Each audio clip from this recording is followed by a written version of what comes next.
Hey, guess what? I am Monty Allen, and I'm a guy who knows a little about a lot. Yeah, and I am your ReCoop or something, right? Ladies and gentlemen, boys and girls of all ages, you're a day short. I'll go late. What? Oh man, I love it. I love That it. was a good one.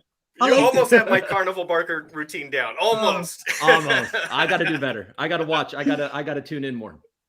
All right, we are here. So Coop and I have combined forces again. It's been a while since Algo Fest, and we're lucky today. We're going to be joined by Bilal, huh? That's it. Yeah, thank you. It's awesome. I love to have you both. Like, you're the MVPs of YouTube for me. Like, so let's go. I'll take it. I'll take it. Cool. So Coop, what are we talking about today? Okay, so we're going to talk about fame, transitioning to a DAO, and so you're going to break that down for us. I was thinking, and I hope people aren't tired of hearing about this in spaces or whatever the situation is, but I'm curious. You just got back from Nigeria. It was just announced that you're going to be the CEO of the Authentium project. Oh, foundation. Sorry, it's early. I feel, by the way, real quick. Yeah, for me, it's 7 a.m. I feel like this live stream, it reminds me of my mother when she knew I was hungover. She would come into my bedroom like at 7 a.m. and start vacuuming. I feel like this is kind of that. Anyways, so I want to hear more about your trip real quick about Nigeria and your new position as the CEO of the Authentium DAO or foundation. Nigeria started with fame, really. Like, the first charity challenge was about food, and Kingsley was the first to participate with Potato Coin, the Potato Project. They created the token, and basically they brought a lot of, like, tons of potato to food banks in the US. So that was a great project, and they competed one against each other to earn the fame and from the community. So Kingsley won. But when I was working with Kingsley to set up the farm there, because he bought the land, we sent some members of the community like Alfonso and others, and Tane too. They sent some algos for Kingsley to buy the seeds, etc., to help out. Even though he lost his passphrase and he lost 1,000 algo, that was horrible. But he didn't get discouraged, and he still created the farm. And I told him at the time, it was in April, I will come to Nigeria as soon as the border opens. I will be there. So I really wanted to keep my words and to really do what I said. And so I wanted to go there anyways, like way before talking with Authentium. But then working with Kingsley, Phil got in touch with me very early in Fame Project. I never talked about it, but we've been working together for 7 months, more than 7 months on Authentium. That was early. Yeah, from the very beginning. And we worked a lot behind the scenes, because that's the Australian way of doing things, is they want to work a lot. And the project was started actually in 2019. So even before 2019, there was the first white paper of Authentium. So we got in touch. I met the team. We've been working a lot, and we're still working a lot. So when I came to Nigeria, it was to meet Kingsley and to build this water, the drilling, like 60 meters drilling, to bring clean water to the community there for him, but also for the farmers and the people, the kids, the families all around the farm, and also to work for Authentium. So it was like a double shot, kind of like this. And I'm very proud actually to have been chosen by Phil to become the CEO of the foundation, like Authentium Foundation. It's like Algorand. You have Authentium Incorporated. He's the CEO, he's the founder, and there is a foundation dedicated to help the farmers to get together and to bring funds and also education around farming.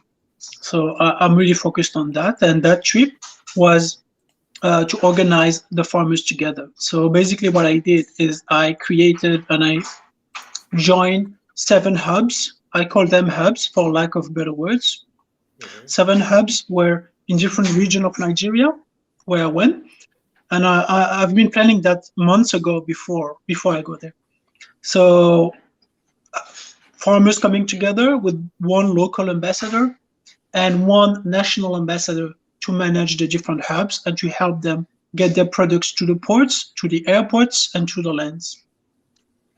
I like your ambassador program, and you and I have had several conversations about the ambassador breakdown and the overall structure. I don't think it's something we can go into too much depth here, but can you walk us through that step, like creating the ambassador program, how that process is going to work? Yeah, that's I've been observing Algorand ambassador programs from the beginning. I was one of the first ambassadors in Algorand, so it was very interesting to see what is the best solution. And for me, for Authentium, it's easier because it's a very grassroots work. So I need literally farmers and people that are well connected to farmers on the ground, leading the hubs. And I have actually leaders of unions there, which is amazing. And people that really masters technology, internet, all the tools that we use, so they can help the farmers that don't even have internet on the ground. So those are the local farmers, local ambassadors. And we need a kind of academic stature, someone that can really understand the whole demographics of his country.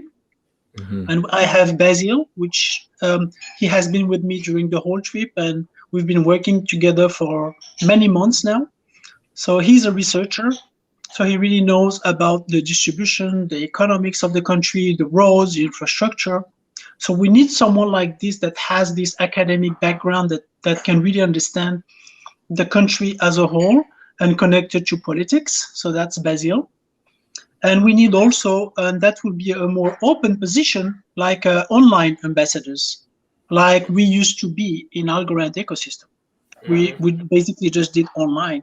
So that's the third category. So there is really the grassroots work, the national work, and the online work. And this model will be reproduced in all countries in the world. Nigeria is the first, then Colombia, India, and then we will go for 200 countries. Wow. So those are the first 3 countries you're focused on. Yeah. Yeah. Great. Did you pick those 3? I mean, were they just you had contacts there already, and so those 3 had easy accessibility? Yeah, Nigeria was first. I was in contact with Nigeria just by chance with Kingsley, because he was one of the first to receive 10 fame. When I did the airdrop and we started talking, we became friends. But the study of the demographics around the world led us to India and Nigeria. This is the youngest countries, especially Nigeria. You have the best demographics in the world, and you have the best land in the world. The best what? Sorry? Yeah, they have the best demographics and the best land. The land is the best. You can grow whatever you want. And the Authentium system is agnostic. We don't need to focus on certain category of products. We can even do objects in the future, like stuff, but we want to focus on food for the social impact, because it's really an ESG program. So environment, social impact, and governance. And the social impact is stronger for food, because when you help the small farmers pay their workers better, you literally bring a better salary to the poorest worker in the world. And the workers I met there are literally the poorest worker globally. $2 a day, $1.50 a day. And so that's why Phil wants to focus on farmers and especially agriculture, because those are the poorest workers in the world. What's amazing to me is the discrepancy between how much a final product cost and how much the people are paid who actually harvest that product, right? That discrepancy is huge. So by streamlining the supply chain, Your idea is that so more of the actual, results, the fruits of their labor, literally in this case, they'll be paid, a decent fair wage for that, or at least better than it was previously. I'm not even sure that it'll get to that point where it's decent for a little while yet, but at least improved. Am I getting the gist of that correct? Yeah, you're totally right. It's shocking because doing my research, I couldn't believe the numbers, so I had to meet with the farmers to ask them, literally, how much did they sell the last ton of cassava or corn? Mm-hmm. And what I found out, it's literally 1% of the final price. Yeah, because in France we have the market, and I can see the price here. Right. Well, and isn't that there? I don't know a lot about this, so maybe you guys do, maybe none of us do. But doesn't that have something to do with futures contracts? And there's like just there's a whole bunch of manipulation that happens with a lot of these commodities. And no. Yeah. There are different levels, but I'm talking about the very basic supply chain distribution, the most basic one. Not even the CME and the Chicago Mercantile exchange playing with futures. Not even that. Like just the distribution from Lagos port to France or London, straight to the storage facilities here around Paris. And if you want to buy this exact same ton, you will pay 100 times the price or 80 times the price.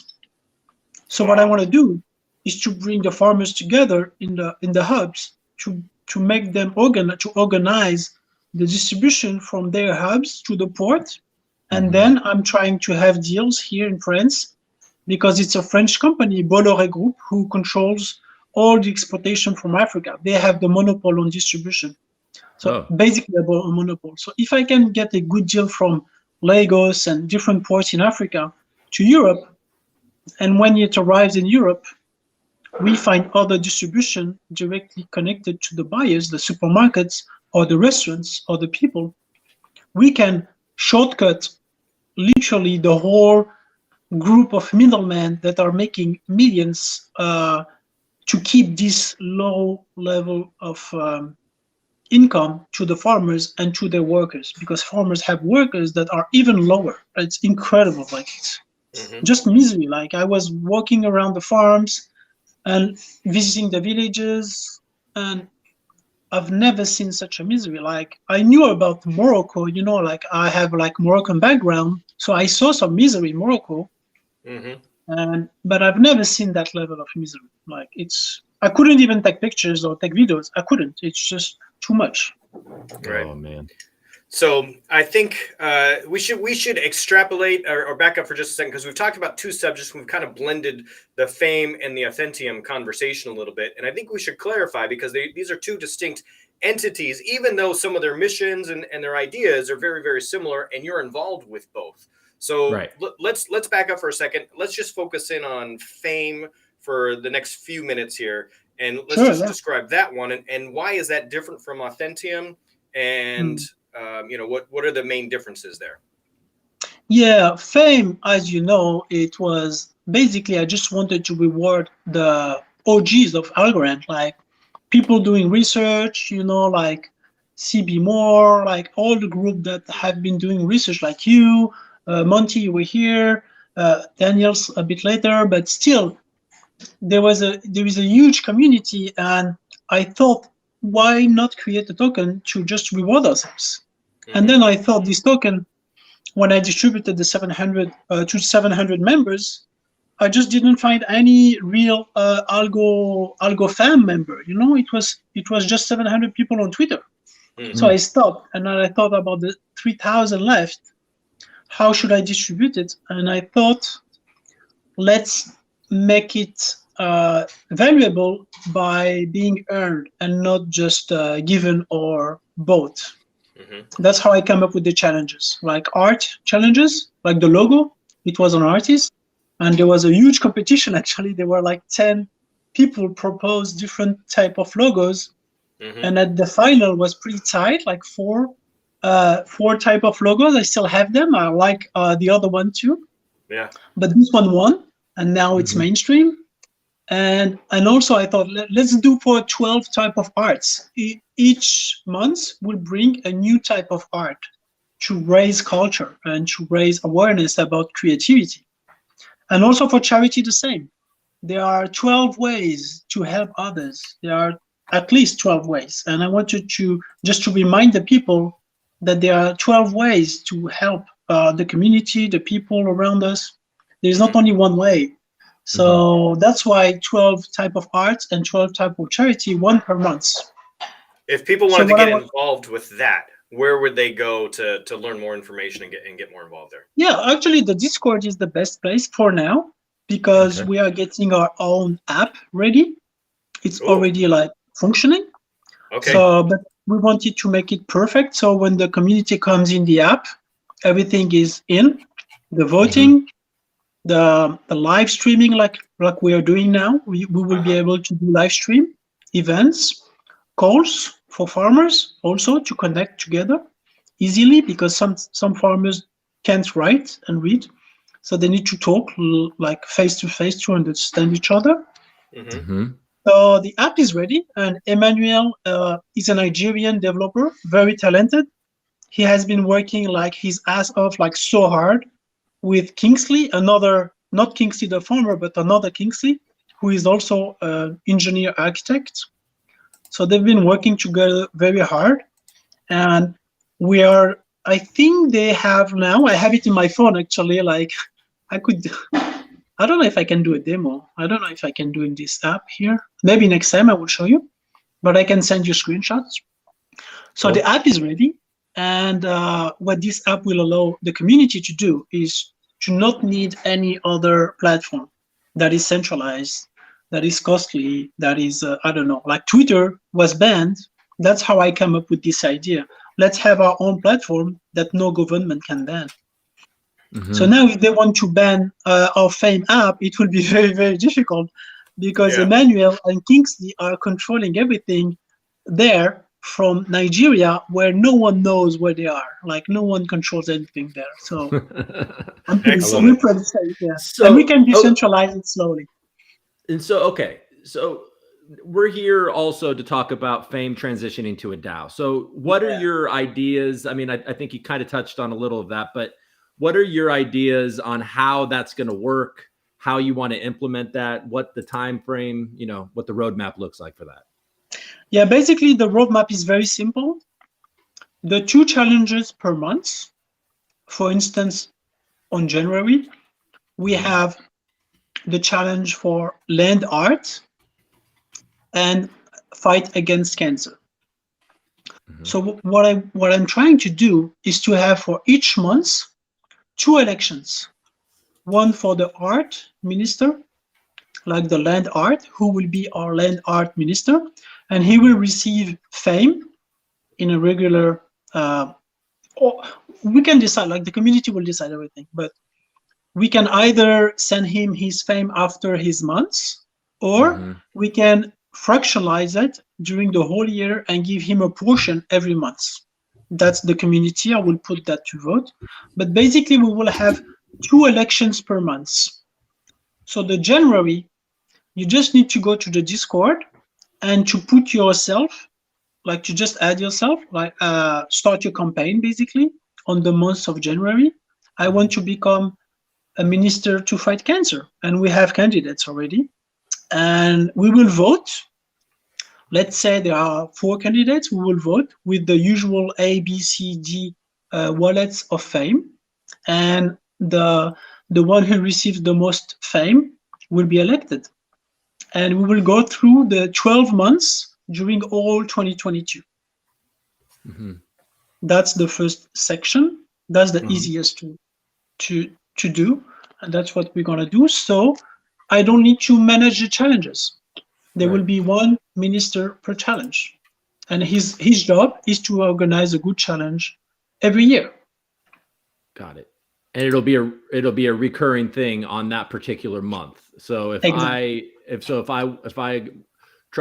wanted to be the cancer ambassador or whatever for January, I would do something in January, and then the following January I'd be back up. Exactly. For 2 years. and then we can run other elections. Right. But I will post many votes just on Twitter for the community to decide, because we can have, I created different models.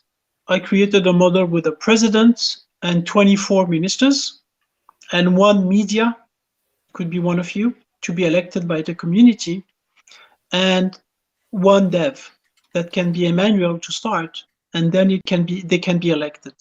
So basically, I want everybody to be elected, and the president would be elected. It won't be me, and we can all be fired. So the community can put a proposition, and when they put a proposition, the ministers review it, and they have a multi-sig wallet to decide if we put this vote, this referendum, or this vote to the community. And the decision of the community, the ministers have to apply it. Right. And so basically to give all the power to the community for the distribution of the rest. And they can even change the rules. They can change the salaries. They can completely... it's self-sovereign. They can do whatever they want. Yeah, they can delete the position. They can reduce the number of ministers. They can do whatever they want. But every decision has a price. So they have to put some fame to like a stake to put some important votes. So if they want to change the whole constitution, it would be 1,000 fame. If they want to remove a position, it would be 100 fame. And if the decision passes, they get 50% back. If not, but I can go through the details, like showing the screenshot of the system. So just so I understand, and then so you kind of address like double voting and stuff like that by making there be a cost. You have to spend fame in order to participate, and then if you want to make a drastic change, then you have to put up a significant amount of fame. And if your change actually gets implemented, you'll be refunded half of the fame you put up. But if it loses, you lose everything that you put up. Yeah. Well, there you go. So you have to be very passionate about what it is that if you want to make a major change. And you have to bring the people together. You have to first create a community that agrees that we want a new constitution. So you create your own wallet. You create one wallet that has this particular fund, and this fund is blocked. And so when you vote, there is a commitment into it, like very heavy commitment. And if it passes, like you can even create a new formal constitution that I haven't thought about. But if you like the system I proposed at the beginning, you can just run by the system. And I will still need to explain the system in details. Maybe I can have another call with you with my screen, because I don't know how to share my screen here, to go through every step, and the community can literally decide. And also I have questions about, what do you think about this point, about this point, about this. But the actual model is easy, is a team. The team is has the president, has the media, and has the dev. That's it. Okay. And then you have the 24 ministers, so the ministers of art and ministers of charity. And all those 5 categories receive fame on a monthly basis, especially the devs, the media, and the president, but not a lot. And the ministers also don't get a lot of fame. Because it's very scarce. So I just need to distribute the 2,200 fame left for 10 years. That's the tokenomics I put into the algofame.org website. You can check the white paper and you can check the tokenomics. I still have to write down the DAO to explain it, and I will put a video explaining it. Yeah. I think that the ministers, the folks involved are not looking for significant monetary gain. I would think from this type of an interaction. So the fame itself would just be, for my purposes, if I were to get involved, it would be sort of an honorary badge, really. In fact, I think I probably failed your system a little bit because I haven't paid it forward. I haven't actually sent any fame to anyone for any good deeds yet. Not that I haven't been on the lookout for those things, but it hasn't been top of mind for whatever reason. But that does bring up a question for me, though, is all of these charitable acts and the good that you're doing, is there a trigger, a mechanism in place for fundraising, for putting together, how to organize these? Is there a blueprint that you're going to give to some of these ministers, how to go out and execute on some of these events? Yeah, there are two ways. There are two main ways. The main way, I want it to be the most simple and direct way. So what I'm doing now, I'm working with a company called Alti. So they partnered with Algorand a few months ago to bring Algorand into WhatsApp. So Alti has BTC, Ethereum, Algos, and soon they will have Fame. So I will have to pay for that, but I will pay it. And Borderless Capital helped me on that, and also Alti, because it would have been costly for me, because it's all self-founded. Like Fame, I've been the only founder. Like I've been using my money. Yeah. So we will have Fame on WhatsApp. Why WhatsApp? Even though it's Facebook, and obviously I don't like Facebook, like none of us. It's because it's the most used app around the world, and the smallest farmer, the poorest farmer in the world has WhatsApp. And I've checked that, and I asked them on the ground, they all have WhatsApp, because that's the easiest way to communicate and the cheapest, because they still have internet, even though it's very rural. So what it means is that there is absolutely no intermediary, not me, nobody. If you want to help the poorest farmer in the world, you just need his telephone number, you just need to connect to his WhatsApp group, and you send him some Fame or some algos. And you don't need me. You don't need to tell me. You don't need to ask me. Like, I don't want to be centralized, because you know how much money the intermediaries get, or even though they are NGOs. Like, it's huge amounts of money to pay for their hotels, etc. But if you have the telephone number of a poor farmer, you can just immediately send him. Like, maybe he will buy a fence. Maybe he will, I don't know. He can do whatever he wants with it. Or seeds. Seeds are very expensive in Nigeria. So I want that's the first way. The second way is around the challenges, like to fight cancer. If we have one minister against cancer, there will be like, let's say 3 or 4 candidates to win the challenge. So 3 nice projects, and the community will vote. And the winner, the project that makes more sense, will win and receive Fame. And that Fame can be, if they want to sell it to get some money for their foundation, they can, obviously, on Tiny Man or elsewhere. So. Have you noticed, just on a sidetrack, how many Fame holders there are? Do you know how many there are? Yes, it's really good, because Algo Explorer has been doing an amazing job with the new stats. So when you go to the Fame asset, you can click and go down, and you can check the holders. And you can check the big wallets, like mine. I think it's the biggest, because the community voted to give me at the very beginning 600 Fame, and I've been giving away 250 Fame. So now I have 340 something Fame. So I'm not selling. I told everybody I'm not selling until 2025 minimum. But you can see all the wallets. And the second is the Tiny Man pool. I've seen that. And there is a third one, I think 100 Fame, but I don't know who it is. Maybe he can say hi here. I don't know. And so but I wanted a lot of Fame. No whales. I didn't want any whales in Fame. That's why I gave 10 to everybody. Yeah, well, the reason why I was asking is because I know that there was some volatility on Tiny Man. So I was wondering if somebody swooped in, became a whale, on maybe one of those dips or anything like that.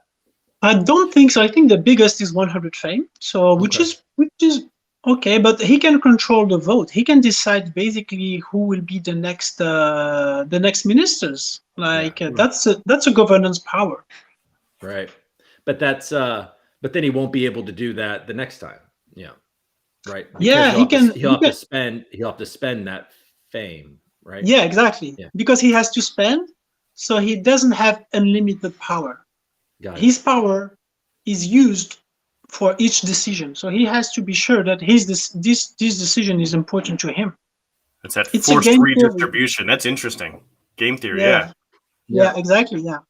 Well, I mean, and also just the fact that you have 2,200 left to distribute for for an extended period of time. I mean, it seems like, and I know from the last time we talked that the price of fame and the money attached to it isn't what your concern is, but I mean, eventually with 10,000 total, and if the project succeeds, those fame are going to become valuable just out of scarcity alone, right? Yeah. So I mean, it's interesting with so many distributed. It's great to hear that it's there's a lot of different holders, and there's only a few of you guys up at the top. But yeah, cool. And 200 fame are locked for the Dubai party. I haven't forgot about that. That's how it all started too. 2030. Like 200 will stay forever. Yeah, 2030. 2030, that baby. will stay. Yeah. And like this morning with the AlgoFam chat APAC, Sinjin came in. Sinjin is the founder. You had the talk with him, founder of ARCC. And he said that he will basically help us get the party with a great donation. So we have even more support. That's awesome. There we go. I just learned that hours ago. On a side note, Sinjin might be the smartest man I've ever had the conversation with. Oh yeah. Like his IQ has got to be ridiculous. So his poker experience alone, like to be a top-notch poker like aficionado, kind of like he was, very interesting pass for that guy. Interesting. He's a genius.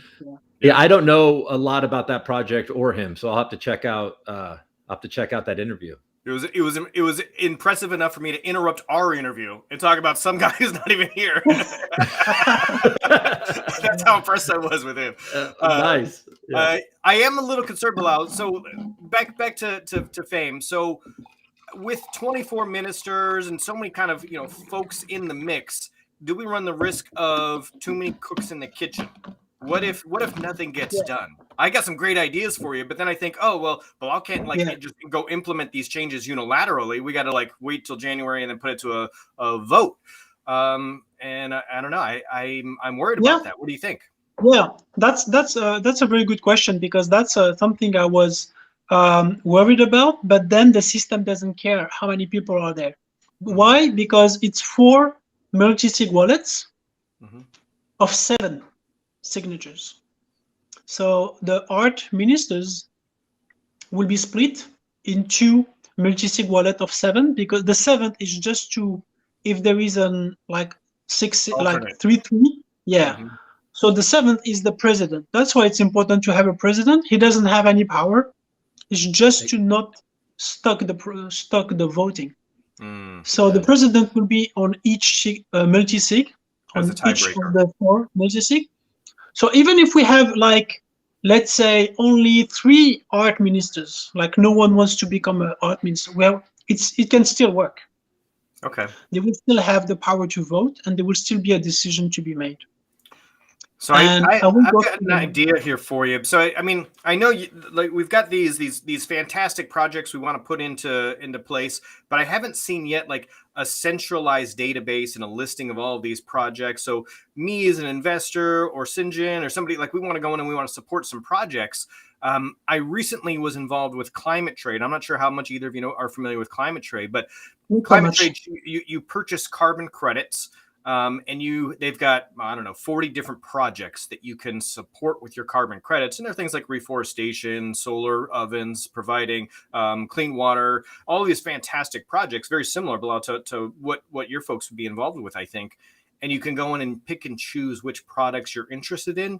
And you can select, hey, I want to support this. And you get some kind of a certificate that says you've supported that. I'm envisioning maybe a system like that where all 12 ministers or 24 go in and they list their projects in there. So there's a centralized database, and then somebody can go in and say, okay, I want to join Fame, but I want to join this group this month, and next month I want to join the artists group, or next group I want to that, and they can kind of bounce around, but they're all still within that same ecosystem. And then we can partner with, various NFT artists or fundraisers or something. So, for instance, my next NFT series, the proceeds are going to Climate Trade. So, literally, the community gets to vote which project they want to support when they purchase some of our NFTs. What if Coop and I decided, hey, we want to release an NFT series, and we want to support Fame. We put it to a vote, and the community goes to the Fame site and chooses the projects.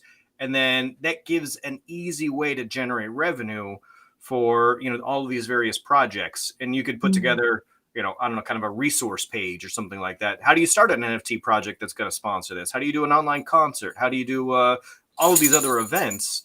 But I think that having some kind of a blueprint for, how to accomplish these projects, how to raise funds, how to make awareness would be very helpful and beneficial. But like Fame is not really like, it's a project agnostic, because when it comes to fight cancer, it can be any type of project, and I'm not the one to decide. I'm not the one to guide.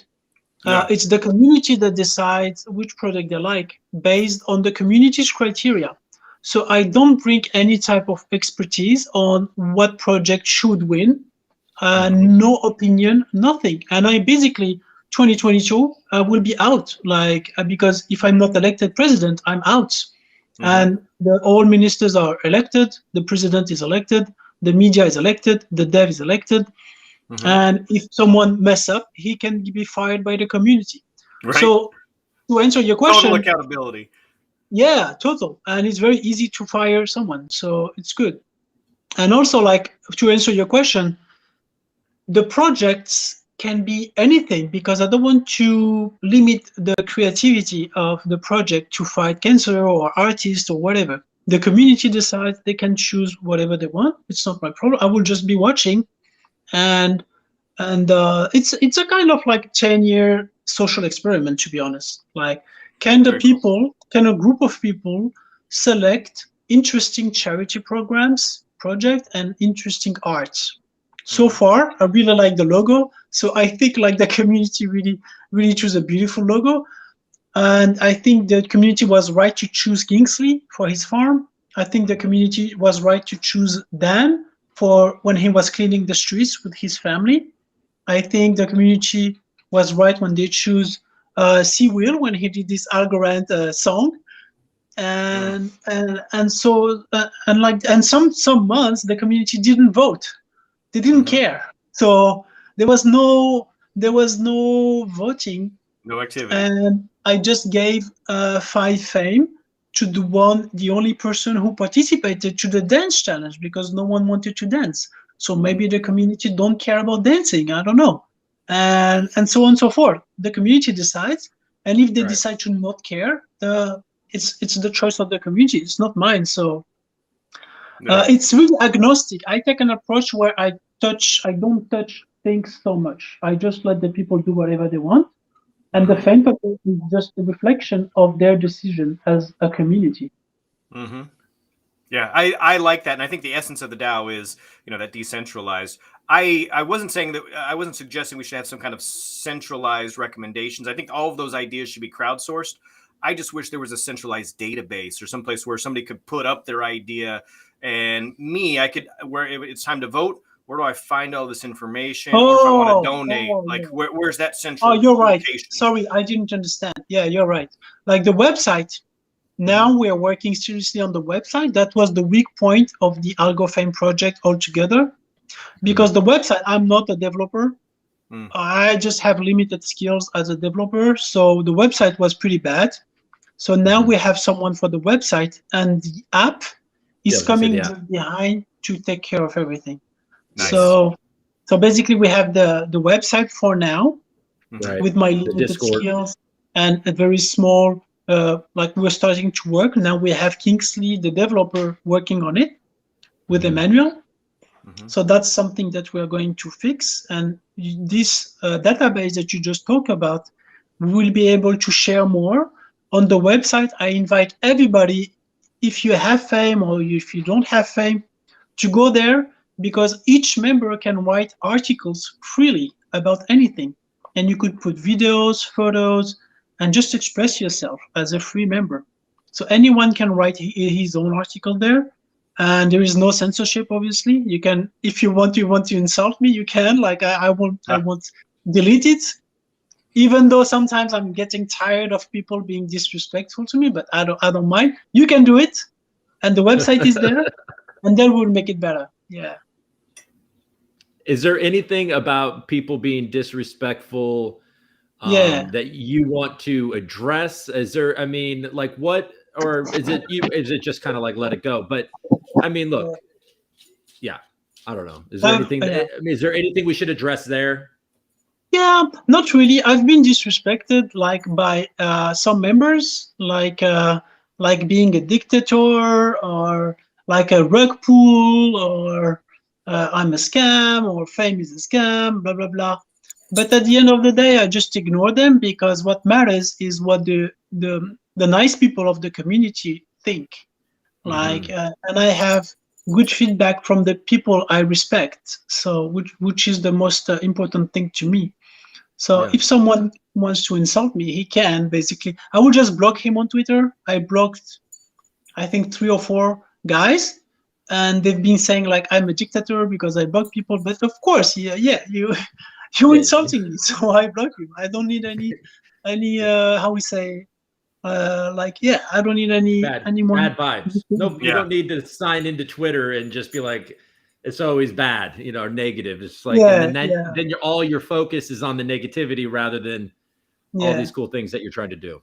And literally, I didn't have big problems really. Like I just had 3 people, 4. That's it. Like I can even list them. I have them in my head. Like like there was this Bobby and this Scribble Project and Bobby, and I forgot the other ones. Those people don't tend to last very long. They get tired of their own stuff, I think. Yeah, I think so. Yeah. All right. Well, go ahead, Coop. I was just going to say, as we're kind of, I think, winding down a little bit, is the things that people can do right now is join the Discord, which Monty or the KryptoNurd, he put that into the comments, which is fantastic. And then we'll be waiting for the app. Go check out the website. On the website. Yeah, on the website. The website would be nice, because I would love to hear from the community for the people to write their own articles about whatever they want, any subject. Like you have an opinion about anything, the governance, about fame, about anything, about like the project, like that's Monty's questions, like the project that will compete. I will create like web pages for them, so we will be able to read a synopsis of each project. So we will vote based on more data. We will have more information about each project each month. But that's the work of the minister. He will be in charge. He will be an administrator on the website, and they will have particular status. Yeah. That's the algofame.org? Yes, algofame.org. That's the website. And I invite everybody to create an account and to write articles. And even the one who wants to say some bad things about me, join in and explain yourself, and I will be happy to read it. I have one more question. I'm a little curious about it. So you're in Nigeria recently. You were there for what, 2 weeks? Yeah, a little bit more than 2 weeks. Yeah. A little more than 2 weeks. So what was you're talking to farmers, and I'm sure you're talking to not the most wealthy people in the world, and there's a lot of poverty, and there's a lot of beauty, and there's everything there, which I can't even imagine. I've never been to Africa, but what was your sense of the awareness? I know you're going in certain circles. I mean, you're coming as fame from the Algorand ecosystem, but what was your sense of the awareness of cryptocurrency in general in Nigeria? Like, are people? It's huge. Yeah, that's what huge. I thought. Like literally huge, because that's the country that uses Bitcoin the most, probably second or third in the world. Yeah, it's huge because the Naira has been a disaster for 20 years. Yeah. The inflation is crazy. Like this year is 17% this year. But I've been talking to people, like 100 Naira. Oh, actually, I can show you. Wait, let me show you a bill. Okay. I still have some. Fluctuating a lot. I forgot to drop them. The Naira's got more volatility than Yieldly. Yeah. Oh yeah, it's insane. Wait, let me show you. I have a bill in my wallet, in my physical wallet. All right, we're going old school now. Look at this. He's got his. I have a physical wallet still, and I saw one of your videos. You were in a cab ride with someone, and you were talking to someone, and they said, "Well, exactly, money, I used to live on for 2 months or something. Now we'll buy a cup of coffee." Oh man. So this is 1,000 naira. Okay. So they don't have a bigger bill in the country. Because with that bill, you could live 3 weeks in 2000. So this bill would allow you to live 3 weeks, and I have had many people confirming this information. Right. And then when I wanted to buy an egg, like an omelette at the hotel, that was the price for 2 eggs, and it was disgusting, to be honest. Oh, it's insane. But in their defense, I don't think I've ever met a Frenchman that like respected anybody's egg preparation outside of France. So I'd like to come to the defense of that Nigerian hotel. But anyway, okay. But you know, they do what they can, because oil prices are crazy. Like even water, like, you know, there with Kingsley, the farmer, I was like, we were looking for water and we couldn't find bottled water. So we need to buy, they call it sachet water. So it's basically water in a plastic, like it's really unhealthy because the plastic goes into the water, it mixes a little bit, the water has a flavor. So I've been drinking that because I had no choice. But even that, it's still expensive. You still have to pay for that. And it's very expensive. It's basically a glass of water. And the people are struggling so much, but they are not even aware how bad the inflation is. But the people who went to school and university, because they still have good universities and good students, and the pressure for kids to study is very high, because your parents sacrifice so much to send you to school. You're not joking there. You're really listening to the teachers. So they work very hard, and that's why we have brilliant minds from Nigeria. That's why I choose Kingsley, the developer, and Emmanuel, the developer, to build a Fame app, because they are super talented. They are geniuses there. Right. Actually, many projects on the Algorand ecosystem are using those brains from Nigerian, because they are the best, the fastest, and also the cheapest compared to maybe Australians or French, but still they are geniuses. And those the pressure on school, the youth understands that they need to go to crypto, and you have crypto everywhere in Nigeria. Like you can go to the smallest shop and they will accept Bitcoin, which is insane, because they have to wait 3 hours for the transaction to come in, because they don't pay the fees. So, and you have like ads. I posted a photo of ads like for crypto. Like even the priests, they have their own crypto. Like the I don't know, like the churchmen, like it's insane. Like everybody uses crypto. So that's why I went there with Algomint. Like I've talked at Algomint that I will present Algomint to Abuja University. That's what I did. And we talked about how GoBTC would be so much better for everybody in Nigeria, because it's a 4-second transaction instead of 2 hours. Right. And basically, and GoBTC and El Salvador is anywhere that wants to, adopt Bitcoin, it would make a lot of sense. Changes everything. It's incredible. Yeah. Well, and then what about, are they using Lightning Network in Nigeria, or is it just like a classic wallet? Just classic. Yeah. That's classic. Interesting. And you have the e-Naira too. Now the government introduced the e-Naira. I think it's on Hyperledger. So it's basically fiat money in like a centralized database. It's not really a blockchain. It's not even on a public permissionless blockchain. It's just a way for them, because they cannot print paper, because paper now has become more expensive than this is 500. So they cannot print. So they can print easily. They can mint easily on Hyperledger than paper. Right. So it's basically to make inflation even worse than what it is now. So it's a bigger disaster, and they understand that.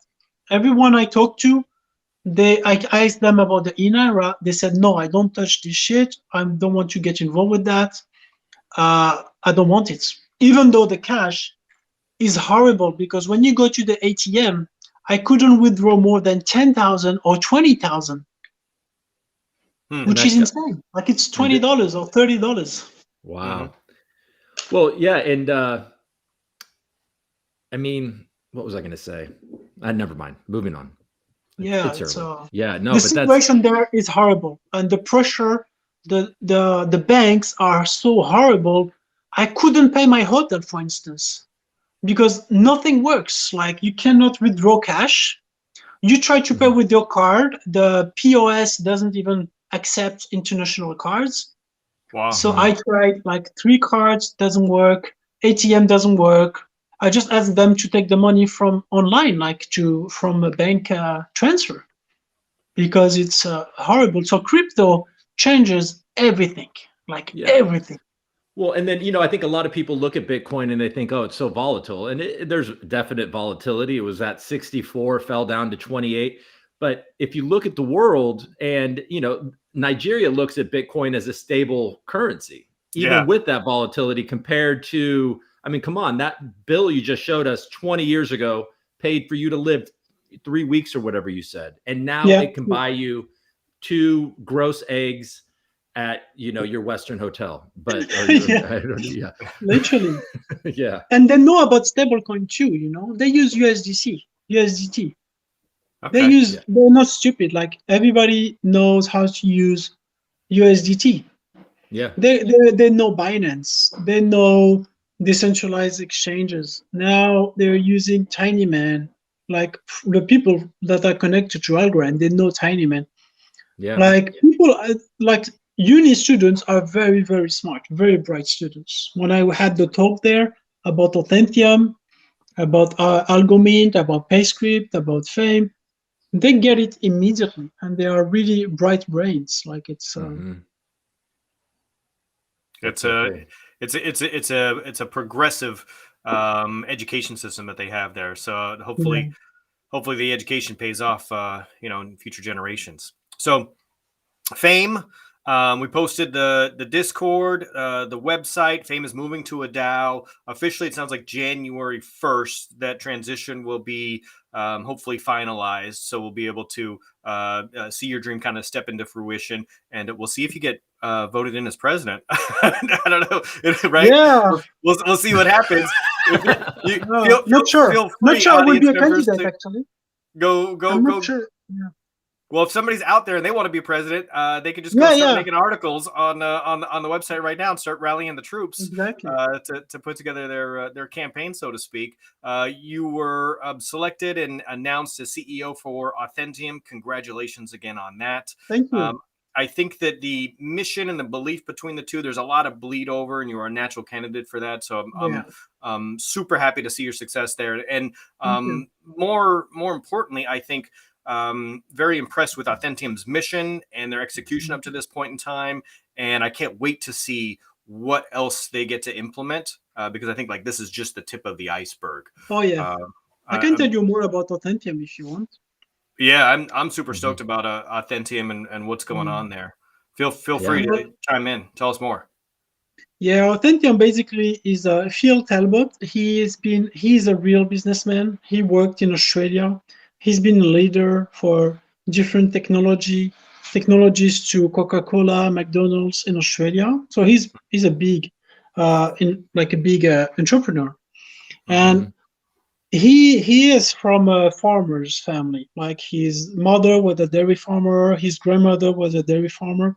So he knows this well, and he knows how bad farmers have been treated since antiquity, literally. So when he talked to me when I was working with Kingsley, we really shared the same vision, and I think true friendship is about sharing the same vision. And we really got in touch, and we never stopped talking every day for 7 months, every day about everything. And what happened is that we realized that since antiquity time, as a philosophy teacher, I need to study antiquity to really understand the basics and the birth of philosophy. And the first philosophers, the first poets, the first prophets that we have written text are farmers, because they had to know about the cosmos, about the stars, about the seasons to produce the best product. So they were highly respected.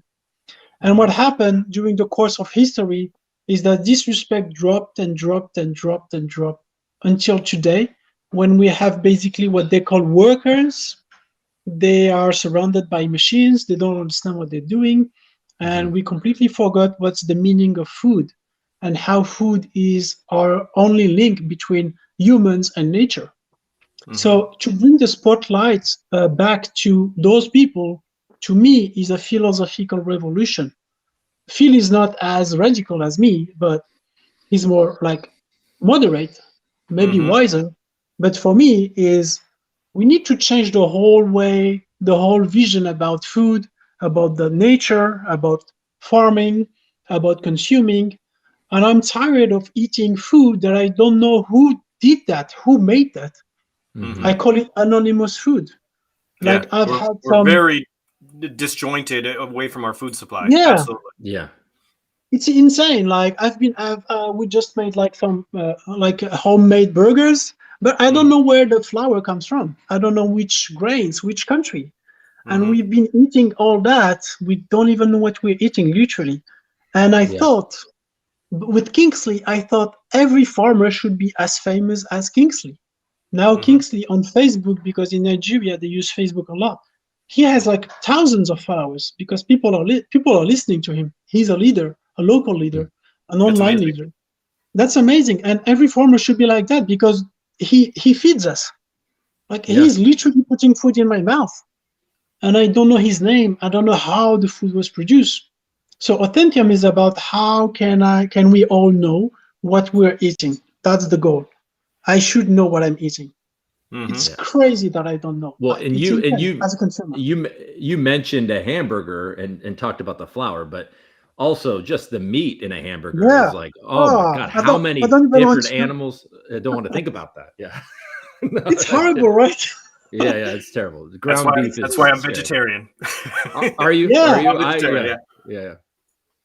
I'm not, but even vegetarian, the pesticides, the herbicides, insecticides, they are poison for the nervous system. So you need to know how much of this went into your vegetables. And we don't know. They just tell us like peppermint from I don't know, pepper from Colombia, but Colombia is big. Some farmers there are crazy. Like I want to know exactly the farmer. I want to trust the farmer before I eat his food. So if we make the spotlight on farmers and make them stars, and we have like farmers that are rated, farms that are rated, products that are rated, and us as consumer, we will know exactly what we're eating. That's a revolution what we're trying to bring. And that's something that blockchain technology can bring to the supply chain as a whole, but specifically this. And farming, we talked briefly about it when we spoke on about a month ago. But it's also a personal thing for me. I come from Italian farmers and people that work. So it's just, I mean, I really appreciate what you're doing, and I think if you can make a difference in that arena, what a beautiful contribution to society. So we will need ambassadors, online ambassadors. We can have as many as we want because we will reward ambassadors on the numbers of farmers they bring to the system. So if you bring 10 farmers, you will receive the Auth token. And the more farmers you bring, the more rewards you will receive. So we really want to make the good incentives for the community of farmers and the community helping and supporting the farmers as big as we can. And I'm literally not sleeping I'm working on that every minute of my time, because we can really change the way we eat, the way farmers live, because that's the misery. Like the real misery comes from the people that are working for farmers. The poorest people in the world are working, but they are working for less than like $1 a day. And I've talked to them, like, this 1,000 bill, that's the salary per day. It's not even $2. So I've seen like Kingsley, literally, we had the talk about his workers, and I told him how much. He told me, I asked the worker himself, how much do you get paid per day? And he told me 1,400 naira per day. And I've never seen someone work as hard in my life. Never. And he's strong like a horse. Like $140 essentially. Oh yeah. US. Okay. Oof. Yeah. Here's what I think we should do. So, Coop, I think you and I should just have crypto with Cooper or coffee with crypto and Cooper on a regular basis. I like it. Yeah, early. Yeah. Right. I'll get my coffee. You get your coffee, and then we'll have Bilal back on as his, his official role as Authentium CEO, and we should just make this a thing. Let's do it. I'm into it. We'll have to organize that. You may have just inspired a new collaboration here, Bilal. I like it. Awesome. Yeah, like bright and early. Yeah, you guys. I feel like I lose. Come together. Hmm? Oh, Decipher. Bilal, did you get clearance for Decipher? No, I'm not fully vaccinated. I was in Nigeria. I was just starting with tests, like instead of the vaccine. I just thought the thing would disappear and I would need the vaccine. But now I don't have the time to get 2 shots. And 1 shot, I still need 15 days. So I will not be able to go to Miami. I'm so disappointed about it. You can't go get the shot today in 15 days. It's the 29th. It'll be good. Yeah, but in France, they don't do the Johnson & Johnson 1 shot. I would need to go to Portugal. But even there, I'm not sure I can get an appointment. Isn't there? There's another one. There's like AstraZeneca or something. Isn't that a single shot? I don't know. I think it's 2 shots, AstraZeneca. I don't know. Yeah. Coop, are you making it? I'm not.